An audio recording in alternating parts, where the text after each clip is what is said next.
Hi boys and girls, it's Miss Cunha. I'm going to quickly review our context clues lesson. So every time you come across a word in a text when you read, you will be using context clues to try to figure out the meaning of the word. But my first question to you is, what exactly does context even mean? So when you're looking for a meaning of a word, the other words and phrases or sentences or even paragraphs that surround that unknown word is known as the context. So if you look closely at the context of an unknown word, you will often get clues about the word's meanings, just like detectives do, right? You have to search for those clues. So there are 5 different things or 5 main types of context clues that you can use or look for. Number 1 is finding the definition or the explanation of the unknown word. Number 2 is finding synonyms or restatements, where an author restates or uses similar words that have similar meanings. Number 3 is looking for antonyms or contrasts, where the author will use words with different meanings or opposite meanings.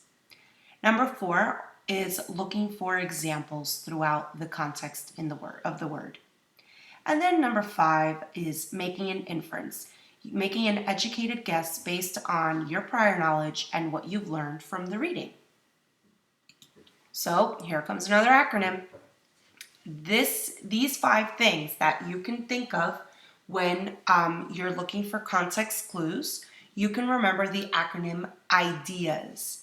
So the I represents making the inferences. The D represents finding the definition of a word. The E, finding examples. A, finding antonyms. And then the S for synonyms.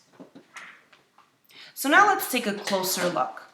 Let's take a closer look at what an author might do or what information they might include if they want to include a definition or the explanation of the unknown word. So if a writer is using an unusual word, he or she may include a definition of the word, which is an explanation of its meaning. The author might define the word for the reader soon after it is used in a sentence. Let's take a look at these examples on your screen. So I'm going to go over the first example on every slide. And all of the examples are using the word delighted as a word that needs to be defined. So let's pretend that I don't know the word delighted or what it means. In this example here, in this sentence, the author actually uses the definition or gives me an explanation of the meaning of the word delighted. He was suddenly delighted, free from care, worry, and filled with pleasure. Notice that the underlined section of that sentence is telling me the definition of the word delighted, right? Being free from care and worry and filled with pleasure. All right, let's take a look at another example. So sometimes we can look for synonyms or restatements of the word. The author might use a synonym or restate the word in a simpler way.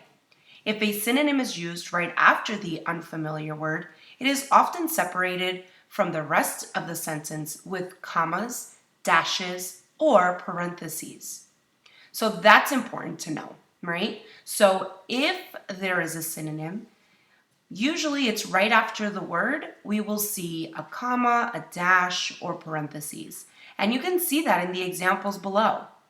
Notice the first 2 examples or the first 2 sentences, they're separated by commas, right? And then there's a synonym that follows. The third one is separated with dashes, and then the last one with biology, it's separated with the parentheses. Now here's something very important. Usually if a author uses a synonym or restates the word, they will use clue words like sometimes, that is, in other words, or the word or. So let's take a look at the example with the word delighted again. He was delighted, as joyous and contented as he had ever been. Notice that comma after the word delighted. And notice that the author is restating the way this character feels, right? He was delighted. He includes a synonym, joyous and contented. If you look at the example, the last example, number 4, bullet number 4, with the word biology, the author states, she enjoyed biology, the study of living things. Notice how, in parentheses, the author is restating what biology is. But it also sounds like a definition, right? So you will notice, boys and girls, that sometimes when an author gives a synonym or a definition, those two things sometimes get confused. Sometimes we say, well, it is a synonym because we know that synonyms are words that mean the same thing.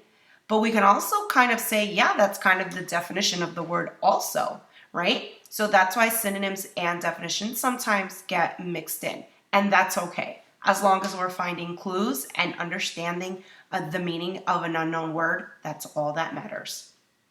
All right, so let's take a look at the third thing we can look for. Let's talk about antonyms. So we know antonyms are words that mean the opposite, right? Or have a completely different meaning. Sometimes the author might present an antonym or the opposite meaning somewhere nearby so that the two words can be contrasted. Some clue words that an author might use if it follows an antonym will be but, however, although, otherwise, unless, instead, on the contrary, on the other hand, while, never, no, and not. So let's take a look again at the example with the word delighted.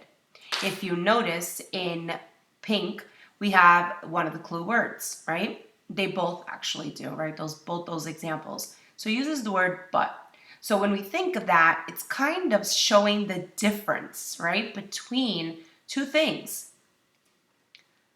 For the first time all day, he felt neither gloom nor cheerless, but delighted. Now, if I look at the word cheerless, I know that being full of cheer means that you're happy and excited. But that suffix less at the end means lack of, right? Or not enough of. So he doesn't have any cheer, but he felt delighted, okay? So it says he didn't feel cheerless, but he felt delighted. So it's the opposite of not having any cheer, right? So he is excited and happy. All right, and number 4 is where an author could use an example of the word. If a writer is using an unusual word, he or she may include an example to explain the word's meaning. And again, here we will see clue words.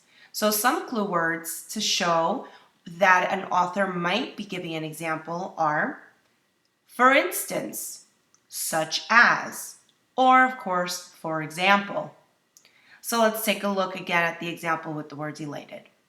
He was so delighted. He turned a cartwheel on the sidewalk and didn't even mind when all the change fell out of his pocket.